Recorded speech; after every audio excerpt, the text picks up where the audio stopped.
everyone, it's Elizabeth with Rose Barn Embroidery Designs, and today we're going to be doing a quick tutorial on how to use magnetic snaps and how to place the magnetic snaps on your fabric before you even start your embroidery project.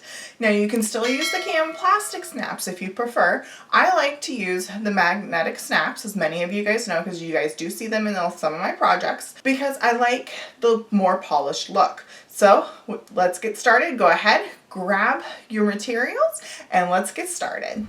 All right, now that you gathered all of your supplies, let's go ahead and let's add our snap.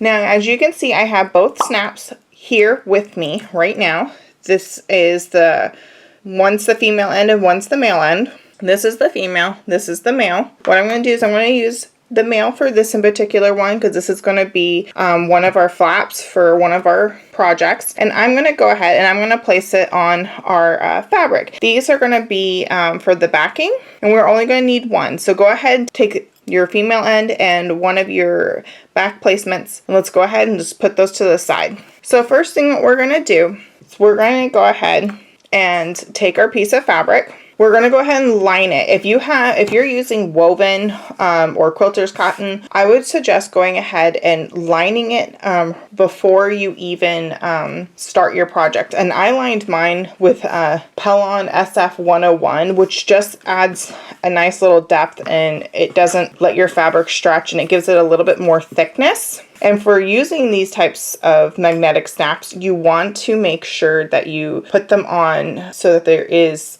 support. So if you just put it on a piece of woven, the woven will fray over time and it will fall apart. So that is why I backed it with SF101. And also the nice thing too is it doesn't allow for it to fray over time. It keeps the fibers in place. Now, when you're using SF101, here's a piece of it. One side's going to be rough, and this is the side that's rough, and then this is going to be the side that's smooth. You want to make sure the rough side is against the back side of your fabric, so that way it's smooth. The reason why is there is an adhesive that will stick to your fabric. So make sure that you, when you iron it on, make sure that if you do have like little pieces like this, it just doesn't stick to your iron or your ironing board. I always like to flip it upside down and just iron it straight on. I never like to put the SF101 down and then put the fabric in iron. I always flip it upside down and then I iron. All right, so let's go ahead, let's get started. One thing I'm going to do, since this is going to be for for a project, and I know I want my snap to be about an inch above right about middle. So what I'm going to do is I'm going to mark off my middle spot. Now, placing these snaps is completely up to you. It is where you want to place them. It's not, I give you directions and you have to place it where I tell you to. You can place it wherever you like. For this in particular project, I know middle is probably the best spot for it, if not maybe an inch above middle. But what I'm doing right now is I'm lining up my fabric corner to corner and on the bottom. What I'm going to do, since I know this is 10 inches wide and 7 inches down, I know my middle is going to be 3.5. So what I'm going to do, one way you can do it, there's several different ways. You can get a ruler and measure it out, or you can fold it in half, make sure your sides meet, and then fold it in half since I want this to be middle, and you can put a little pressure right there, and then when you unfold it, you have your middle. Or what you can do is also you can do what I typically do, is I measure it from there to there. I know the 12 is going to be my middle, and then I'll put it down. And then since I know it's 3.5 inches is my center, I know to go right there. So what I'm going to do is I'm going to go ahead and mark it.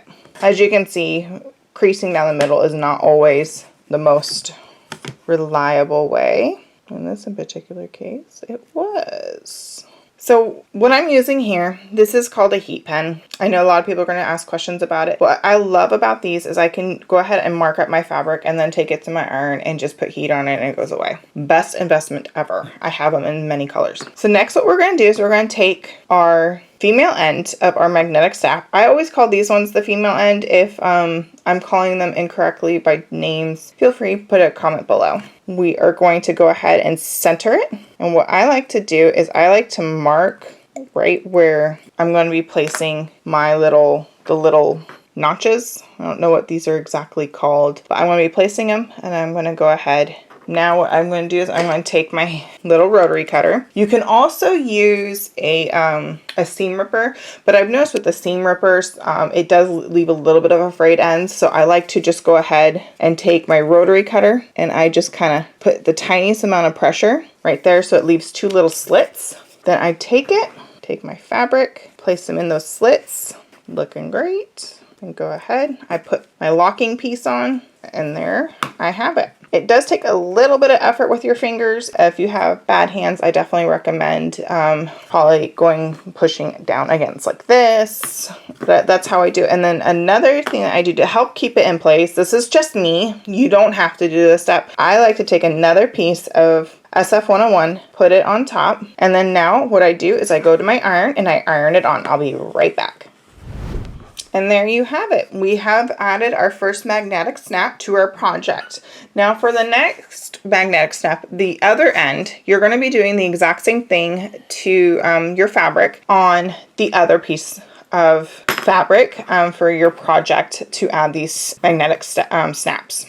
Alright guys, and there you have it. That's how you add a magnetic snap to your fabric. Now, if you're going to be adding another snap to another piece of fabric, you're just going to follow the exact same steps as well. And also, again, you place them where you want them in particular embroidery projects. And most of the time, the designers will also say where to place them. For me, in my designs, I typically will always tell you to place it where you want. And then where it matters most is when you're putting all of them on in that final step, you're going to want to snap them together to make sure that they stay lined up. All right. If you have any questions, definitely feel free to leave a comment below. I'll be more than happy to answer them. All right, guys, happy stitching. And until next time, thank you for joining me.